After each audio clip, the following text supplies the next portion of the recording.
Hi, I'm Anwen and I have an offer to study natural sciences at Trinity Hall College from the University of Cambridge. When I first began exploring university courses, I wasn't even aware that natural science existed as a course, and I was actually quite unsure as to what I wanted to study. I knew I was particularly drawn to chemistry, but I was equally certain that I didn't want to study it on its own, and it was only when I began reading around the subject outside of my A-levels for my personal statement that the areas of chemistry I found the most interesting were those that really bridged physics and chemistry.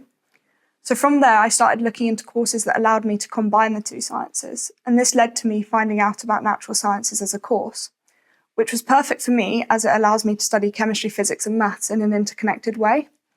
This made my decision between Oxford and Cambridge quite simple, as Oxford only offers single sciences. So really looking into the areas that you're most interested in and what is offered in a specific course is crucial to finding the course that's best suited to you. For natural sciences, I had to take the engineering and science admissions tests, also known as the ESAT, in October, for which I took the chemistry, physics and maths sections. Preparation for the admissions tests is a long process as it requires a lot of consistent practice, so starting early makes a huge difference. I started prep by attending extension sessions for chemistry and physics here at Eltham, where I got practice answering the type of problem solving and critical thinking questions that mirror the style of the ESAT and also future interviews. The summer was the most crucial time for ESAT prep, as once you come back in September, you only have just over a month until the actual exam, which is already a busy month from personal statements being finalised and regular school workload. I started by going through the ESAT specification in July to ensure I knew all the content that could come up, before working through loads of practice questions in August. I used not only the old papers for my specific exam, but also those for other admissions tests, such as the PAT for physics and the TMUA for maths, as they are similar in style. Then through September, I just continued doing the past papers. The most important thing was to do as much of my practice under time conditions, as that's one of the biggest difficulties with admissions tests. My interviews were in mid-December, but as you're only given a few weeks' notice or less, it's important to start your prep early.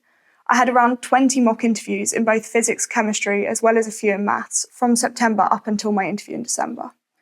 To source these, I contacted OEs currently studying chemistry and physics at Oxbridge, who both gave me 2 mock interviews, including questions they were given in their actual interviews. I also asked my subject teachers, who were also able to offer me great mock interviews in both sciences as well as maths. So don't be afraid to bug your teachers for as many as possible, as these were incredibly useful and they got me used to thinking on the spot, as well as speaking my thought process out loud. There was also the potential for your personal statement to be brought up in interview.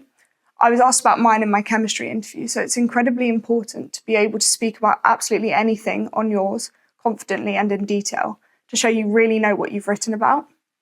To prepare for this, I went back through my personal statement and practiced explaining everything I'd written about in detail, and drafted a list of potential questions to make sure I really understood everything I was talking about. And lastly, for interview prep, I looked on YouTube at example interviews for chemistry and physics, posted by both Cambridge and Oxford, and watched those and attempted answering every question out loud, how I might in an actual interview, before watching the students answer, as this helped give me a great idea of what interviews might feel and look like on the day. It was a tough process, but it was also very rewarding, so whether you decide to apply to Oxbridge or not, I wish you the best of luck in your upcoming applications.